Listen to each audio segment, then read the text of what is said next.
이야기는 한 소녀의 순수한 꿈에서부터 시작되었습니다.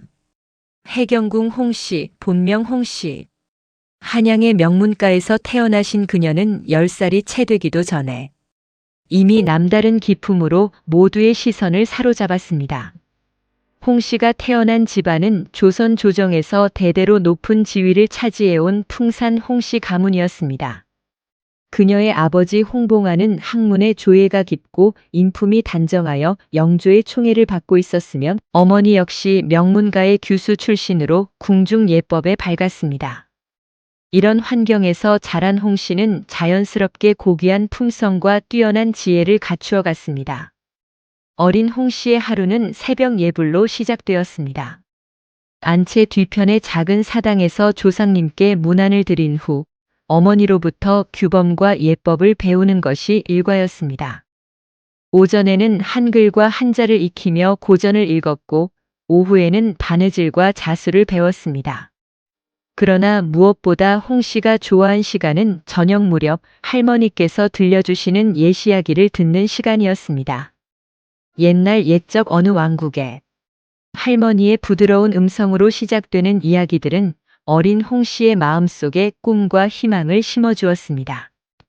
특히 현명하고 자비로운 왕비가 나오는 이야기를 들을 때면 홍씨는 자신도 언젠가는 많은 사람들에게 도움이 되는 훌륭한 사람이 되고 싶다고 생각하곤 했습니다.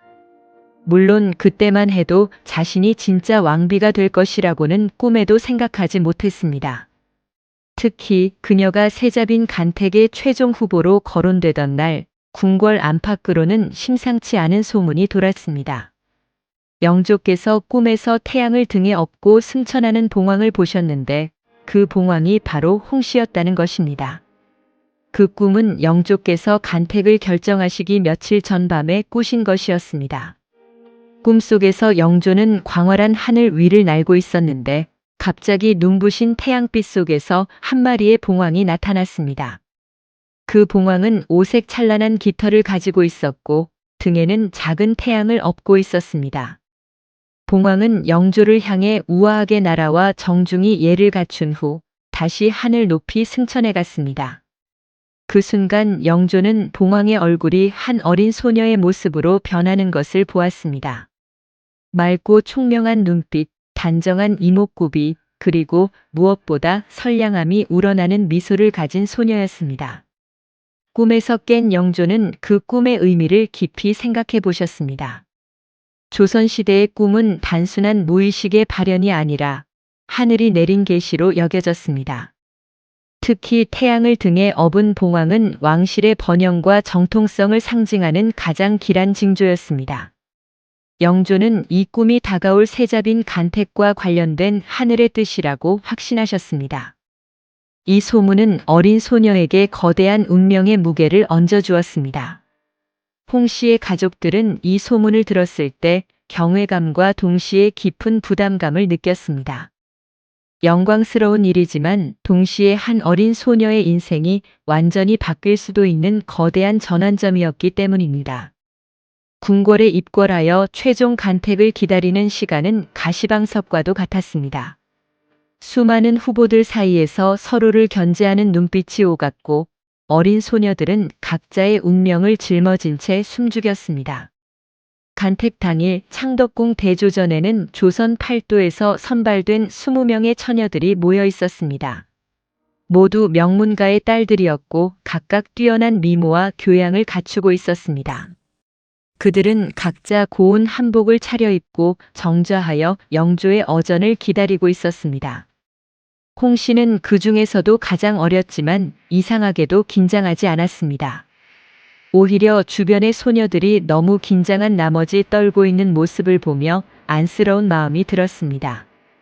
어머니께서 늘 가르치신 대로 마음을 비우고 자연스럽게 행동하라는 말씀을 되새기며 조용히 앉아 있었습니다. 드디어 영조가 입장하셨습니다. 용포를 입으신 영조의 위엄 있는 모습에 모든 소녀들이 머리를 숙였습니다. 영조는 한 명씩 소녀들을 살펴보시며 몇 가지 질문을 던지셨습니다. 대부분의 소녀들이 너무 긴장한 나머지 제대로 대답하지 못했지만 홍씨만은 차분하고 당당하게 응답했습니다. 내 이름은 무엇이냐? 홍씨라고 하옵니다, 전하. 평소 어떤 것을 즐겨 하느냐? 책을 읽고 어머니께서 가르쳐 주신 바느질을 하는 것을 좋아하옵니다. 또한 할머니께서 들려주시는 옛 이야기를 듣는 것도 즐겨하옵니다. 홍씨의 맑고 진솔한 대답에 영조는 깊은 인상을 받으셨습니다. 무엇보다 그녀의 눈빛이 꿈에서 본 그 봉황의 모습과 정확히 일치했습니다. 그러나 영조의 선택은 확고하셨습니다. 홍씨의 맑고 총명한 눈빛을 보신 영조께서는 이 아이만이 내 아들의 짝이 될 만하다고 말씀하셨다는 야사가 전해집니다. 실제로 영조는 간택이 끝난 후 측근 신하들에게 이렇게 말씀하셨다고 합니다. 여러 처녀들 중에서 홍씨만이 진정으로 마음이 평안해 보였다. 다른 아이들은 모두 무언가를 얻기 위해 애쓰는 모습이었지만 홍씨만은 자신의 본분을 지키며 자연스럽게 행동했다. 이런 마음가짐이야말로 세자빈이 갖추어야 할 덕목이 아니겠는가. 영조의 선택이 발표되자 대조전은 순식간에 술렁였습니다. 선택받지 못한 소녀들은 실망감을 감추지 못했지만 동시에 홍씨의 당당하고 자연스러운 모습에 승복하지 않을 수 없었습니다. 홍씨 또한 갑작스러운 상황에 놀랐지만 이미 마음의 준비는 되어 있었습니다. 어머니께서 늘 하늘이 주신 운명은 겸허히 받아들여야 한다고 가르치셨기 때문입니다. 그렇게 그녀는 10살의 나이에 조선의 국모가 될 운명을 부여받으며 세자빈에 책봉되셨습니다. 이 순간부터 홍씨는 더 이상 한양의 평범한 명문가 딸이 아니라 조선 왕실의 일원이 되었습니다. 그녀의 어깨에는 개인의 행복을 넘어서는 국가의 운명이 걸려 있었고 앞으로의 모든 선택과 행동이 조선의 역사에 영향을 미치게 될 것이었습니다. 세자빈으로 책봉된 후 홍씨의 삶은 완전히 달라졌습니다. 이제 그녀는 궁중 예법과 왕실의 전통을 더욱 깊이 익혀야 했습니다. 매일 아침 일찍 일어나 궁중 어른들께 문안을 드리고 세자빈으로서의 품위와 덕목을 기르는 교육을 받았습니다. 특히 인현왕후의 친언니이신 숙빈 최씨께서 홍씨의 교육을 직접 맡으셨습니다. 숙빈 최씨는 세자빈은 단순히 세자의 아내가 아니라 미래의 국모이자 백성의 어머니가 될 뿐이라며 홍씨에게 더 높은 차원의 품성과 지혜를 갖추도록 지도하셨습니다. 홍씨는 이 모든 변화를 담담하게 받아들였습니다. 비록 어린 나이였지만 자신에게 주어진 운명의 무게를 충분히 이해하고 있었습니다. 그리고 무엇보다 곧 만나게 될 사도세자에 대한 호기심과 기대감으로 마음이 설레고 있었습니다. 과연 자신의 미래 남편은 어떤 분일까? 어떤 꿈을 가지고 계실까? 자신과 함께 조선의 미래를 이끌어갈 동반자로서 어떤 모습이실까? 이런 순수한 궁금증과 기대감이 홍씨의 마음을 가득 채우고 있었습니다. 이것이 바로 해경궁 홍씨의 운명적 서사의 첫 번째 장이었습니다. 순수한 꿈과 희망으로 시작된 이야기가 앞으로 어떤 기쁨과 아픔을 겪게 될지는 아직 아무도 알 수 없었습니다. 세자 부부의 사랑이 깊어갈수록 그들을 둘러싼 현실의 벽은 더욱 단단하고 차가워졌습니다. 시아버지 영조께서는 아들 사도세자를 향해 끊임없이 불만을 표출하셨습니다. 어찌하여 나를 닮지 못했느냐? 너는 어찌하여 학문에는 뜻이 없고 다른 곳에만 마음을 두느냐는 질책은 사도세자의 심장을 갉아먹는 독과 같았습니다. 영조의 질책은 단순한 꾸짖음을 넘어선 것이었습니다. 매일 아침 창경궁 통명전에서 열리는 조회에서 영조는 사도세자의 모든 행동을 세밀하게 감시하고 평가하셨습니다. 세자가 신하들과 나눈 대화의 내용부터 시작해서 걸음걸이, 표정, 심지어 옷차림까지도 모든 것이 비판의 대상이 되었습니다. 세자의 얼굴에서 왜 근심이 보이느냐? 미래의 임금이 그런 표정을 지어서는 안 된다. 어제 신하들과의 대화에서 너무 친근하게 굴었다고 들었다. 임금은 친근함보다 위엄을 보여야 한다. 학문에 매진하지 않고 잡다한 것들에만 관심을 두니 어찌 백성을 다스릴 수 있겠느냐? 이런 끊임없는 비판 앞에서 사도세자는 점점 위축되어 갔습니다. 한때 자신감 넘쳤던 젊은 왕세자의 모습은 사라지고 대신 늘 긴장하고 불안해하는 모습만이 남았습니다.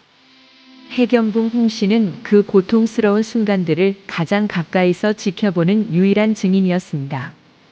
남편의 고통이 단순한 질병이 아니라 아버지의 무거운 그림자가 덧씌워진 깊은 고독임을 그녀는 직감하셨습니다. 매일 저녁 조회에서 돌아온 사도세자의 모습을 보는 것은 해경궁에게 가장 괴로운 순간이었습니다. 문을 열고 들어서는 남편의 어깨는 점점 더 구부정해졌고 얼굴에는 깊은 피로와 절망감이 새겨져 있었습니다.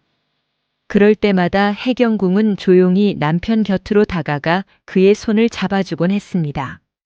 전하, 오늘은 어떠셨습니까? 해경궁의 따뜻한 위로에 사도세자는 잠시 미소를 지으셨지만 그 미소 뒤로는 말로 닿을 수 없는 고통이 숨어 있었습니다. 때로는 아무 말씀도 하지 않으신 채 창밖만 바라보시며 긴 한숨만 내쉬곤 하셨습니다. 해경궁은 남편을 위로하고 싶었지만 무엇을 어떻게 해야 할지 알 수 없었습니다. 영조의 권위에 맞서는 것은 불가능했고 궁궐의 엄격한 위계 질서 속에서 세자빈인 자신이 할 수 있는 일은 극히 제한적이었습니다. 그저 남편 곁에서 묵묵히 버팀목이 되어주는 것이 그녀가 할 수 있는 최선이었습니다. 궁궐 안팎으로 사도세자의 기행에 대한 소문이 돌기 시작했습니다. 때로는 한밤중에 홀로 울부짖으셨고 때로는 넋을 잃은 채 칼을 휘두르며 자신을 자책하는 모습을 보이셨다고 합니다. 그 첫 번째 기행이 일어난 것은 혹독한 겨울날 밤이었습니다. 해경궁은 평소와 같이 사도세자 옆에서 잠들어 있었는데 갑자기 무언가 움직이는 소리에 잠에서 깨어났습니다. 눈을 떠보니 남편이 침소에서 일어나 무언가를 중얼거리며 방 안을 배회하고 계셨습니다. 전하, 어찌 되신 것입니까? 해경궁이 조심스럽게 물었지만 사도세자는 마치 그녀의 목소리가 들리지 않는 것처럼 계속 혼잣말을 하며 걸어다니셨습니다. 아버지께서 또 꾸짖으실 것이다. 나는 무엇을 해야 하는가? 해경궁은 남편의 손을 잡고 침상으로 돌아가도록 설득했지만 사도세자의 증상은 밤이 깊을수록 더욱 심해졌습니다. 이런 일이 반복되면서 해경궁은 밤잠을 제대로 이루지 못하게 되었습니다. 야사에는 세자가 자신의 마음을 병들게 하는 옷이라며 아무도 없는 곳에서 불태우셨다는 이야기가 전해집니다. 옷을 태우는 연기처럼 남편의 영혼도 서서히 타들어가고 있었습니다. 실제로 사도세자는 종종 자신의 옷가지나 소지품들을 뜰에서 태우곤 하셨습니다. 그럴 때마다 이 모든 것들이 나를 얽매고 있다. 이것들 때문에 아버지께서 나를 미워하신다고 중얼거리셨습니다. 해경궁은 멀리서 그 모습을 지켜보며 남몰래 가슴을 쓸어내리셨습니다. 남편의 손을 잡고 위로하고 싶었지만 영조의 매서운 눈초리와 궁궐의 숨막히는 분위기 속에서 그녀의 위로는 이미 깊어진 고독의 늪에 닿지 못했습니다.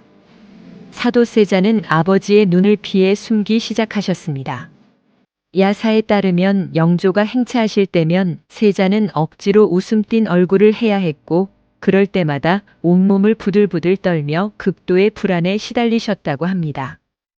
영조가 사도세자를 부르시는 소리만 들려도 세자의 온몸에는 식은땀이 흘렀습니다.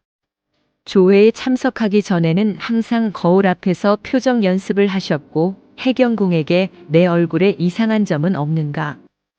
아버지께서 불쾌하게 여길 만한 것은 없는가?를 거듭 확인하곤 하셨습니다. 한 번은 사도세자가 영조 앞에서 실언을 했다가 크게 꾸지람을 들은 적이 있었습니다. 그날 밤 사도세자는 해경궁 앞에서 무릎을 꿇고 눈물을 흘리며 말씀하셨습니다. 나는 아버지 앞에만 서면 모든 것을 잊어버린다.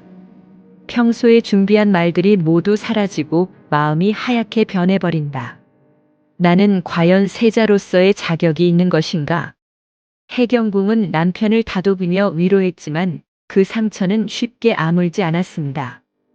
오히려 시간이 갈수록 더 깊어져만 갔습니다.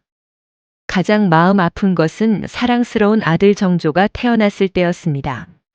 아이는 부모에게 큰 기쁨을 주어야 했지만 사도세자의 정신적 불안정은 오히려 더 심해졌습니다. 세자는 아들의 존재가 아버지의 감시를 더할까 두려워하셨고 사랑스러운 아이를 보면서도 불안에 떠셨습니다. 정조가 태어나던 날 사도세자의 첫 반응은 기쁨이 아니라 두려움이었습니다. 이제 아버지께서 나뿐만 아니라 이 아이까지 감시하실 것이다. 만약 이 아이가 아버지의 마음에 들지 않으면 어떻게 하나라는 걱정이 앞섰습니다. 해경궁은 아들을 품에 안을 때마다 이 작은 생명이 과연 이 비극적인 왕실에서 안전할 수 있을까 염려하셨습니다. 남편의 고통을 보듬기도 전에 아들의 안위까지 걱정해야 하는 처지에 놓이신 것입니다. 밤에 정조가 울음을 터뜨리면 사도세자는 아버지께서 들으실까봐 불안해하셨습니다. 해경궁은 아이를 달래면서도 남편의 눈치를 살펴야 하는 이중고를 겪으셨습니다. 모성애와 아내로서의 의무 사이에서 그녀는 끊임없이 갈등하셨습니다. 해경궁은 매일 밤 남편의 침수 앞에서 혹여나 끔찍한 소리가 들릴까 숨죽이며 기다리셨습니다. 궁궐의 모든 소리가 비명처럼 들렸고 창문 밖으로 보이는 달빛조차 서늘하게만 느껴졌습니다. 어느 날 밤 해경궁은 남편의 침소 밖에서 이상한 소리를 들었습니다. 문틈으로 들여다보니 사도세자가 혼자서 머리를 쥐어뜯으며 안 된다, 안 된다를 반복하고 계셨습니다. 해경궁이 문을 열고 들어가자 사도세자는 마치 꿈에서 깬 것처럼 놀라며 그녀를 바라보셨습니다. 왕비 내가 무엇을 하고 있었는가? 그 순간 해경궁은 남편이 자신이 한 행동을 기억하지 못하고 있음을 깨달았습니다. 이는 단순한 스트레스를 넘어선 더 깊은 정신적 문제의 징후였습니다. 세자 부부는 겉으로는 화목한 왕가의 모습을 유지해야 했지만 그들의 삶은 이미 차갑게 식어가는 잿더미와 같았습니다. 해경궁은 이 지옥과도 같은 나날 속에서 오직 한 가지 희망에 매달리셨습니다. 언젠가 남편의 병이 낫고 이 모든 비극이 끝날 것이라는 막연한 희망이었습니다. 하지만 현실은 점점 더 암울해져만 갔습니다. 사도세자의 기행은 더욱 빈번해졌고 영조의 질책도 더욱 가혹해졌습니다. 그러나 그 희망은 덧없는 신기루처럼 멀어져만 갔고 비극은 이미 그들의 삶에 깊숙이 스며들고 있었습니다. 그녀의 고통은 끝없이 이어지는 미로와 같았고 출구는 보이지 않았습니다. 해경궁은 이제 단순히 한 여인의 아픔이 아닌 역사의 비극적 증인으로서의 무거운 십자가를 지게 되었습니다. 그리고 이 고통의 끝에는 상상할 수도 없는 더 큰 비극이 기다리고 있다는 것을 그때의 그녀는 아직 알지 못하고 계셨습니다. 불안과 고독은 마침내 거대한 비극의 파도가 되어 그들을 덮쳤습니다. 남편 사도세자의 광증이 극에 달하고 시아버지 영조와의 갈등이 돌이킬 수 없는 지경에 이르렀을 때 모두가 두려워하던 그날이 찾아왔습니다.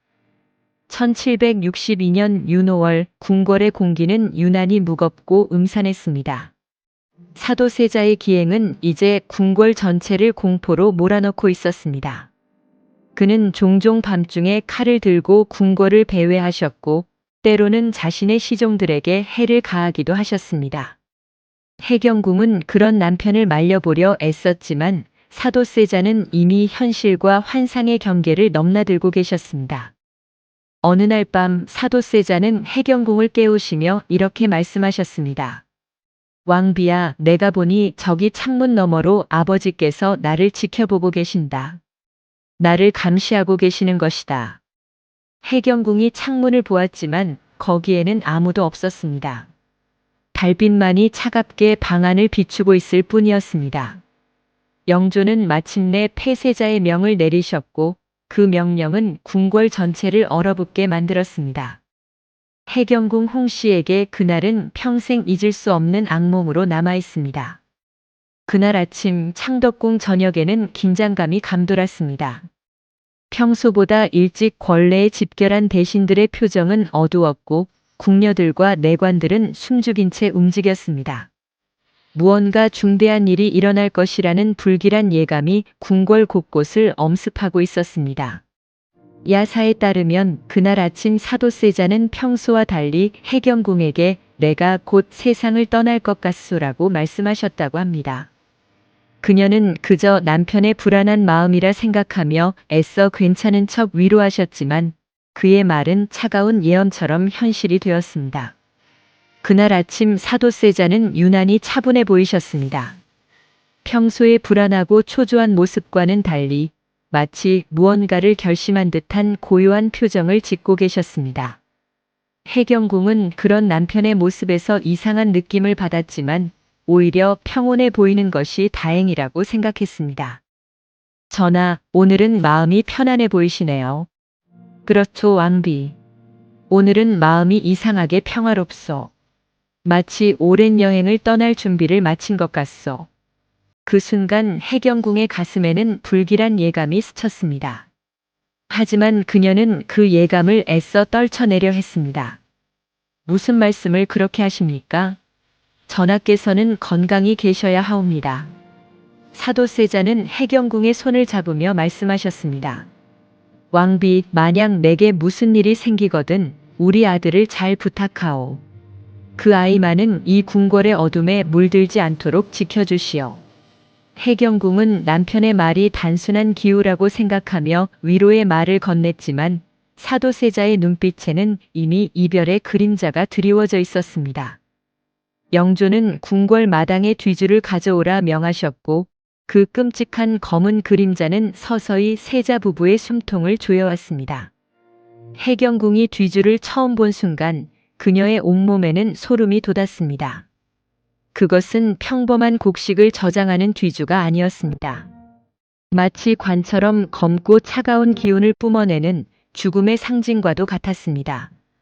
뒤주 주변에는 무장한 군사들이 에워싸고 있었고 그들의 차가운 시선이 사도세자를 향하고 있었습니다. 영조가 나타나시자 궁궐 마당은 죽음과도 같은 정적에 휩싸였습니다. 그의 얼굴에는 더 이상 아버지의 모습이 아닌 냉혹한 왕의 위엄만이 남아 있었습니다. 사도야, 내가 저지른 죄악은 이미 하늘이 용납하지 않는다. 세자의 자리를 포기하고 저 뒤주에 들어가라. 영조의 명령이 떨어지자 해경궁의 다리에서는 힘이 빠졌습니다. 그녀는 그 자리에 무릎을 꿇고 말았습니다. 이것이 현실인지 악몽인지 분간할 수 없었습니다. 사랑하는 남편이 스스로 뒤주 안으로 들어가는 것을 보면서도 그녀는 아무런 힘도 쓸 수 없었습니다. 오직 무릎을 꿇고 흐르는 눈물로 시아버지에게 자비를 구하는 것만이 그녀가 할 수 있는 전부였습니다.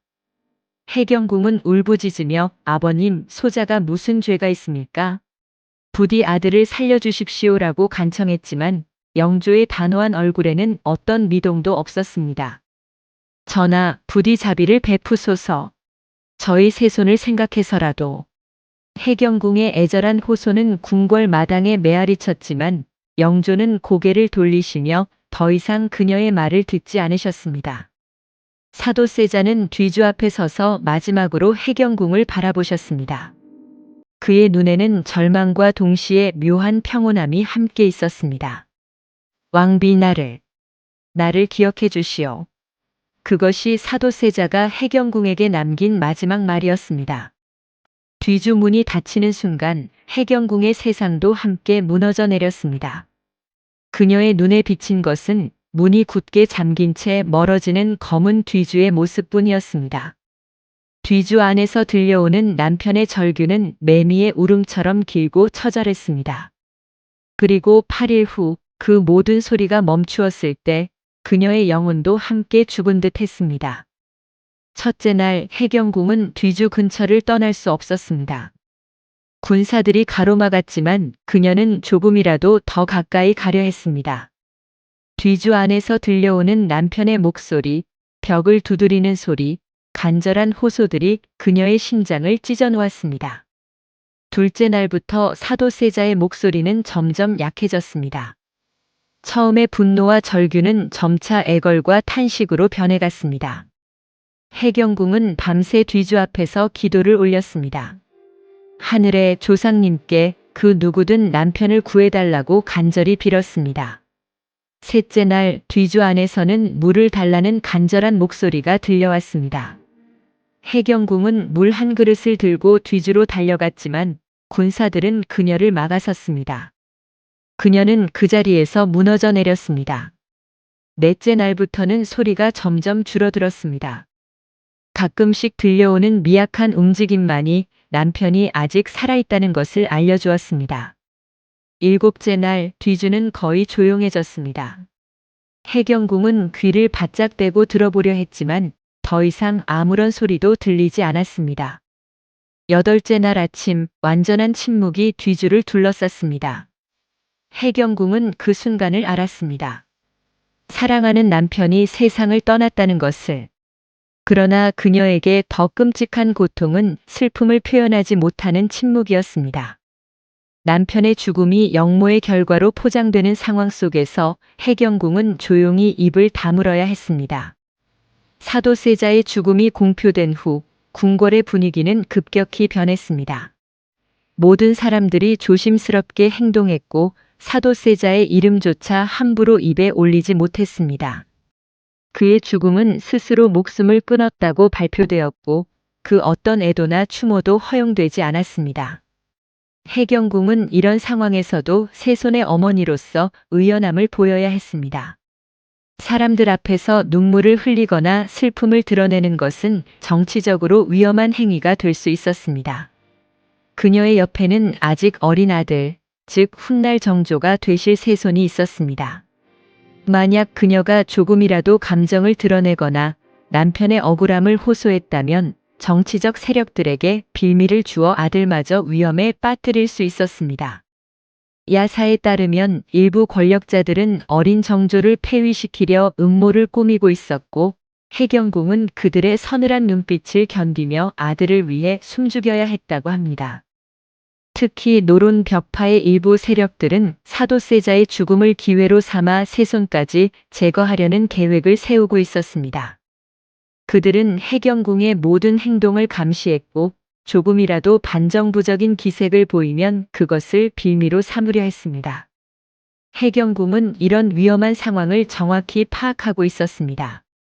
어린 세손을 지키기 위해서는 자신의 개인적인 슬픔과 분노를 완전히 억눌러야 했습니다. 궁궐은 마치 남편의 죽음이 없었던 것처럼 조용했습니다. 그러나 그녀의 내면은 거친 파도에 휩쓸리는 작은 배처럼 흔들리고 있었습니다. 밤이 되면 해경궁은 홀로 남편을 그리워했습니다. 슬픔에 잠겨 식음을 전폐하고 밤에는 잠 못 이루며 남편의 이름을 불렀습니다. 때로는 남편의 옷가지를 꺼내어 품에 안고 눈물을 흘리기도 했습니다. 전하, 왜 저를 혼자 두고 가셨습니까? 저와 세손은 이제 어떻게 살아가야 합니까? 하지만 다음 날 아침이면 다시 굳게 입을 다물고 세손의 어머니로서의 역할을 다하셨습니다. 그 침묵은 단순히 슬픔을 숨긴 것이 아니었습니다. 아들의 목숨을 지키기 위한 어머니의 처절한 몸부림이었습니다. 그날 이후 해경궁 홍씨는 더 이상 순진했던 세자빙이 아니었습니다. 그녀는 깊은 슬픔을 가슴에 묻고 아들을 위해 살아가야만 하는 강인한 여인이 되셨습니다. 비극은 그녀를 완전히 바꿔놓았습니다. 한때 순수하고 낙천적이었던 소녀는 사라지고 대신 현실을 냉정하게 판단하고 정치적 계산까지 할 줄 아는 현명한 여인이 되었습니다. 그녀는 이제 세손을 왕위에 올려놓고 지켜내는 것을 자신의 유일한 목표로 삼았습니다. 비극의 그림자는 그렇게 한 여인의 삶에 영원히 지워지지 않는 멍해를 남겼고 그 멍해를 짊어진 채 그녀는 긴 고통의 세월을 견뎌내야 했습니다. 모든 슬픔을 삼키고 오직 아들만이 희망이었던 그녀의 삶은 이제부터가 진정한 시작이었습니다. 해경궁 홍씨의 진짜 투쟁은 남편을 잃은 그날부터 시작되었습니다. 사랑하는 사람을 잃은 슬픔과 아들을 지켜야 하는 모성애, 그리고 정치적 생존 본능이 그녀 안에서 복잡하게 얽히면서 새로운 인격을 만들어냈습니다. 이것이 바로 역사가 기억하는 해경궁 홍씨의 시작이었습니다. 남편 사도세자의 비극적인 죽음 이후 해경궁 홍씨는 십수년간 고통의 침묵 속에서 사셨습니다. 그 세월은 한 여인의 삶에 드리워진 긴 겨울과 같았습니다. 1762년 뒤주 참변 이후부터 1776년 정조가 즉위하기까지의 14년간 해경궁의 삶은 끊임없는 인내와 참음의 연속이었습니다. 매일 아침 일어나면 가장 먼저 하는 일은 영조에게 문안을 드리는 것이었습니다. 남편을 죽음에 이르게 한 시아버지 앞에서도 그녀는 완벽한 며느리의 모습을 유지해야 했습니다. 대전마마 안녕히 주무셨습니까? 매일 반복되는 이 인사 뒤에는 말로 다 할 수 없는 복잡한 감정들이 숨어 있었습니다. 원망과 분노, 그리고 동시에 아들을 지키기 위해 필요한 생존 본능이 교차했습니다. 영조 역시 이런 해경궁의 내심을 알고 계셨지만 두 사람 사이에는 결코 그 일에 대해 직접적으로 언급하지 않는다는 암묵적 합의가 있었습니다. 그녀는 겉으로는 세손 정조의 교육과 안위를 살피는 강인한 어머니이자 시아버지 영조를 극진히 모시는 며느리로서의 역할을 완벽하게 수행하셨습니다.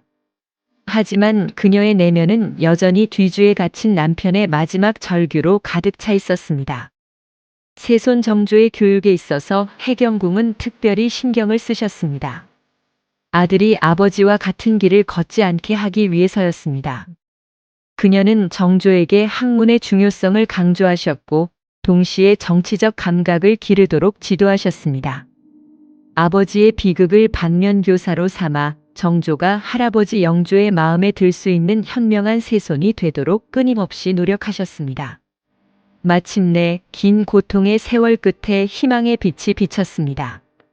어린 아들 정조가 영조의 뒤를 이어 조선의 제22대 왕위에 오르신 것입니다. 1776년 3월 10일 영조가 승하하시고 정조가 즉위하던 날 해경궁의 마음은 복잡했습니다. 한편으로는 아들이 마침내 왕이 되었다는 기쁨이 있었지만 다른 한편으로는 이제부터 시작될 더 큰 시련에 대한 불안감이 엄습했습니다. 정조는 역적의 아들이라는 꼬리표를 달고 왕위에 오른 것이었기 때문입니다. 즉위 초기 정조는 아버지의 명예를 회복하고자 노력하셨습니다. 사도세자를 장원세자로 추존하고 능호를 영우원에서 현룡원으로 격상시키는 등의 조치를 취하셨습니다. 이런 정조의 노력에 해경궁은 깊은 감동을 받으셨지만 동시에 정치적 위험성도 우려하셨습니다. 아들이 왕이 되었지만 해경궁의 고통은 끝난 것이 아니었습니다. 정조의 즉위는 곧 역적의 아들이라는 꼬리표를 떼는 과정이었고 이 과정에서 그녀의 친정인 홍씨 가문은 정치적 희생양이 되었습니다. 정조는 어머니를 지키기 위해 고군분투했지만 피 튀기는 당쟁의 소용돌이 속에서 친정 식구들은 하나둘 몰락의 길을 걸었습니다. 해경궁의 아버지 홍봉안은 사도세자 사건과 관련하여 복잡한 정치적 입장에 처해 있었습니다. 일부에서는 그가 사위인 사도세자를 영조에게 고발했다는 의혹을 제기했고 다른 일부에서는 그가 사도세자를 고호하려다 실패했다고 보았습니다. 이런 애매한 입장 때문에 홍봉안은 정조 즉위 후에도 정치적으로 완전히 신뢰받지 못했습니다. 1778년 홍봉안이 세상을 떠났을 때 해경궁의 슬픔은 말로 다할 수 없었습니다. 아버지는 사도세자 사건의 복잡한 진실을 가슴에 품고 세상을 떠나셨습니다. 해경궁은 아버지의 임종자리에서 이렇게 말씀하셨다고 합니다. 아버님, 저와 세자의 일로 아버님께 너무 많은 고통을 드렸습니다. 이제라도 편안히 가소서. 이후에도 홍씨 가문의 다른 구성원들이 하나둘 정치적 탄압을 받거나 병으로 세상을 떠났습니다. 해경궁은 남편을 잃은 데 이어 친정 가족들까지 잃어가는 이중고를 겪어야 했습니다. 아버지인 홍봉안을 비롯한 친정 식구들의 죽음을 보면서 해경궁은 다시 한번 깊은 좌절에 빠지셨습니다. 남편을 잃었을 때만큼이나 뼈아픈 고통이었습니다. 이제 그녀는 역적의 아내라는 굴레뿐 아니라 역적 가문의 딸이라는 또 다른 짐을 지게 되었습니다. 세상은 그녀에게 끊임없이 침묵을 강요했고 그녀의 입을 통해 진실이 새어나갈까 두려워했습니다. 1800년 정조가 갑작스럽게 승하신 후 해경궁은 더욱 고립된 상황에 처하게 되었습니다. 이제 그녀를 보호해줄 아들마저 세상을 떠난 것입니다. 순조가 즉위했지만 어린 임금을 둘러싼 정치적 상황은 해경궁에게 유리하지 않았습니다. 하지만 해경궁 홍씨는 더 이상 침묵하지 않기로 결심하셨습니다. 침묵은 아들을 지키기 위한 방패였지만 이제는 진실을 가두는 감옥이 되었기 때문입니다. 1805년 어느 봄날 이미 60대 중반의 나이가 된 해경궁은 조용한 처소에서 붓과 종이를 앞에 두고 오랫동안 생각에 잠겨 있었습니다. 수십 년간 가슴에 묻어두었던 이야기들이 마치 봄철 해빙기의 강물처럼 가슴속에서 흘러나오려 하고 있었습니다. 이제는 말해야 할 때가 왔구나. 그녀는 늦은 나이에 붓을 들어 자신의 파란만장했던 삶을 기록하기 시작하셨습니다. 그것이 바로 조선 왕실 문학의 최고 걸작이자 한 여인의 생생한 증언록인 한중록, 즉 한속에서 기록한 글입니다. 한중록이라는 제목에는 깊은 의미가 담겨 있습니다. 한은 단순한 원망이나 슬픔을 넘어서 풀리지 않는 깊은 응어리와 그리움, 그리고 억울함이 복합적으로 얽힌 감정을 의미합니다. 중은 그 한의 한가운데서 록은 기록한다는 뜻입니다. 즉, 한의 가장 깊은 곳에서 써내려간 기록이라는 의미입니다. 해경궁은 글을 쓰기 시작하면서 다음과 같이 서문을 적으셨습니다. 내 나이 이제 60이 넘어 세상 일에 무심해졌거늘 지난 일을 생각하면 가슴이 미어지고 눈물이 절로 난다. 이를 어찌 잊으리요. 차라리 붓으로 적어 후세에 전하여 내 한을 알리고자 하노라. 이 기록은 단순한 회고록이 아니었습니다. 한중록은 해경궁이 수십 년간 겪었던 고독, 슬픔, 그리고 생존을 위한 투쟁을 담은 치열한 자기 고백이었습니다. 그녀는 글 속에서 사도세자를 미치게 만든 궁궐 내부의 정치적 압박, 시아버지 영조의 복잡한 심리, 그리고 그 모든 비극 속에서 아들을 지켜내야 했던 어머니의 고뇌를 가감없이 서술하셨습니다. 한중록에는 그동안 역사서에서 찾아볼 수 없었던 생생한 디테일들이 가득합니다. 예를 들어 사도세자가 영조 앞에서 어떤 모습을 보였는지, 영조가 어떤 표정으로 아들을 바라보았는지, 그리고 뒤주 참변 당일의 구체적인 상황들이 마치 현장에 있었던 사람의 증언처럼 생생하게 기록되어 있습니다. 특히 뒤주에 갇힌 남편의 모습을 회상하며 글을 쓸 때면 그녀는 붓을 든 채 하염없이 눈물을 흘리셨다고 합니다. 잉크가 번지고 종이가 젖도록 수십 년간 묻어두었던 슬픔을 토해내는 작업이었습니다. 그녀의 붓은 단순한 글쓰기 도구가 아니라 가슴 깊이 박힌 한을 끄집어내는 외과용 칼과도 같았습니다. 어느 날 밤 뒤주 참변에 대한 부분을 쓰던 해경궁은 붓을 놓고 한참을 울었다고 합니다.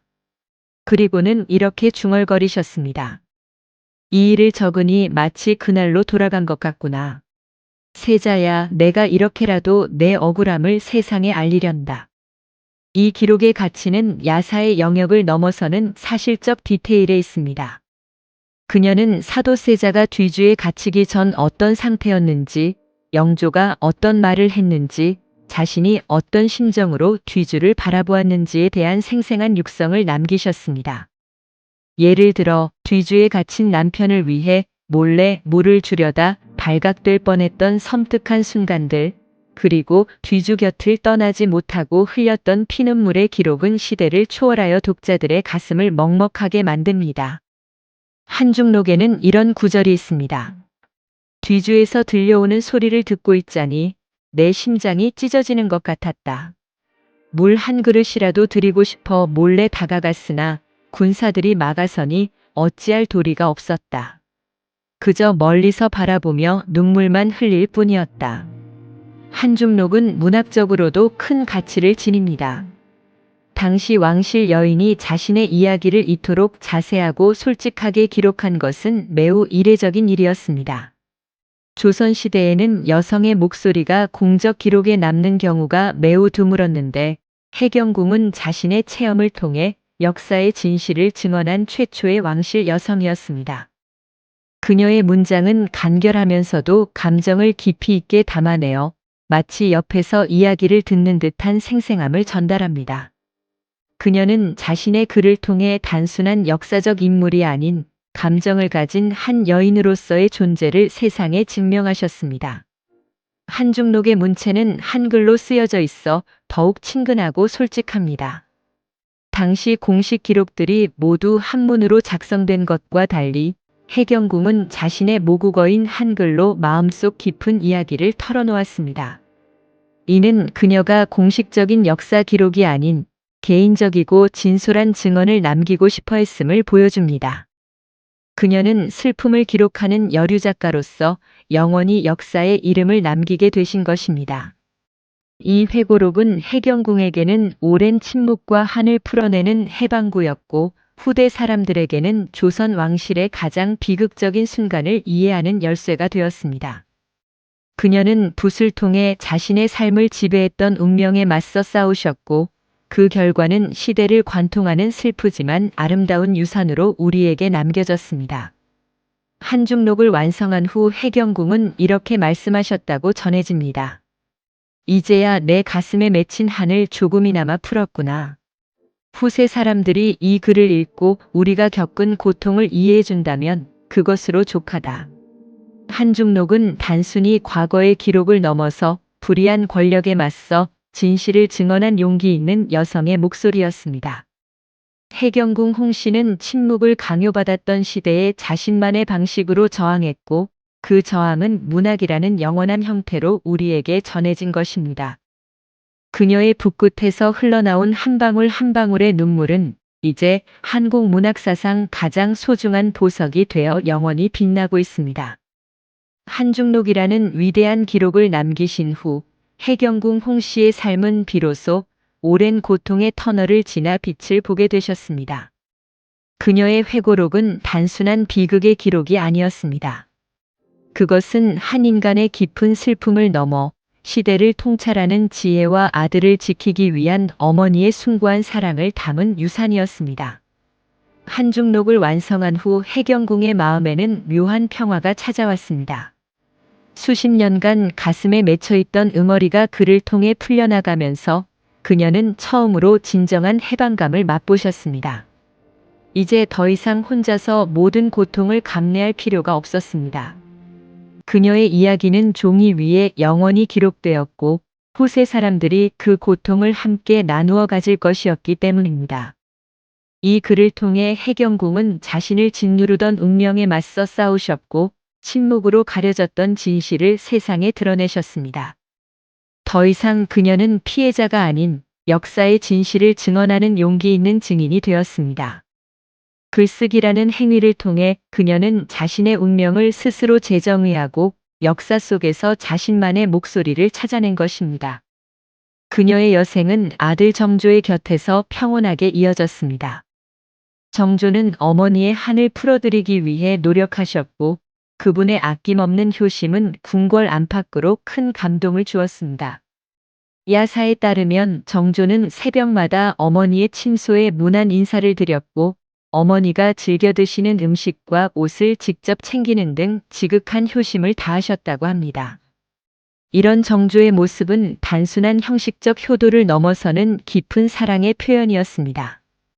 정조는 어머니가 좋아하시는 것들을 세세히 기억하고 계셨습니다. 해경궁이 봄철 매화꽃을 좋아하신다는 것을 알고는 창덕궁 후원의 매화나무를 더 심게 하셨습니다. 어머니가 어린 시절 할머니께 들었던 예시야기를 그리워하신다는 것을 알고는 궁중 여관들에게 명하여 어머니께 재미있는 이야기를 들려드리게 하셨습니다. 특히 인상적인 것은 정조가 어머니의 건강을 염려하는 세심함이었습니다. 해경궁이 조금이라도 몸이 불편하시면 정조는 조회를 미루고라도 어머니의 침소를 찾아가 안부를 여쭈었습니다.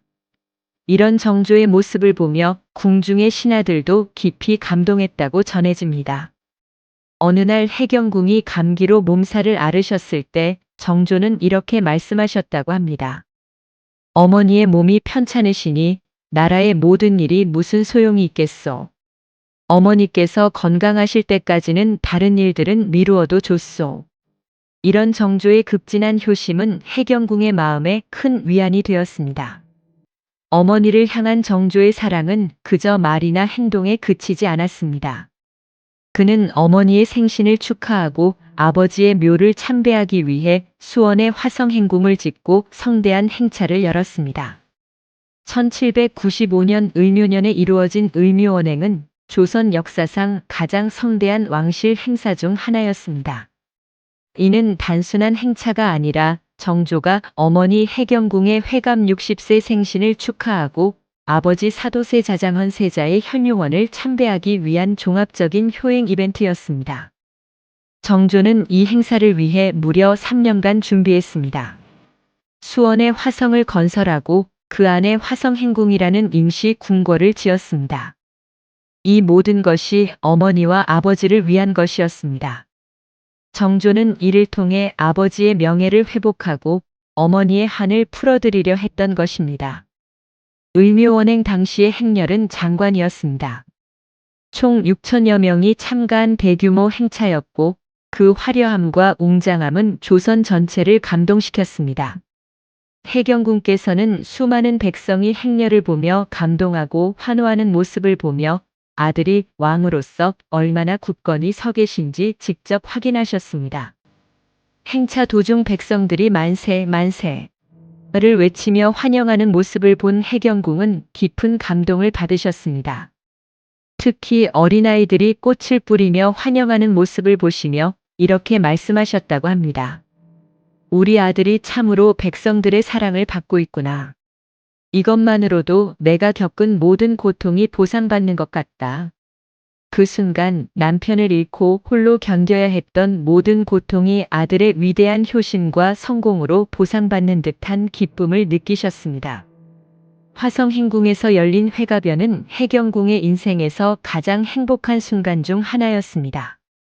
궁중 악사들이 연주하는 아름다운 음악 속에서 아들 정조가 직접 어머니께 술을 올리며 축하의 인사를 드리는 모습은 가히 감동적이었습니다. 어머니, 그동안 저를 위해 견디어 주신 모든 고통에 감사드립니다. 이제 어머니께서는 편안히 행복하게 지내시기 바랍니다. 정조의 이런 말씀에 해경궁은 눈물을 글썽이며 대답하셨습니다. 내 아들아, 내가 이토록 훌륭한 임금이 되어주니 어미는 더 바랄 것이 없구나. 내 아버지도 저승에서 얼마나 기뻐하실까. 해경궁은 아들이 성군으로서 백성을 사랑하고 나라를 안정시키는 모습을 보며 큰 위안을 얻으셨습니다. 남편의 억울함을 풀어주고 무너졌던 왕실의 위엄을 바로 세우는 정조의 모습은 그녀가 침묵의 세월을 버텨낸 가장 큰 이유이자 보람이 되었습니다.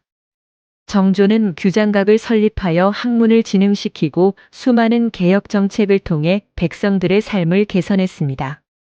또한 신분제의 벽을 넘나드는 파격적인 인재 등용으로 조선에 새로운 활력을 불어넣었습니다.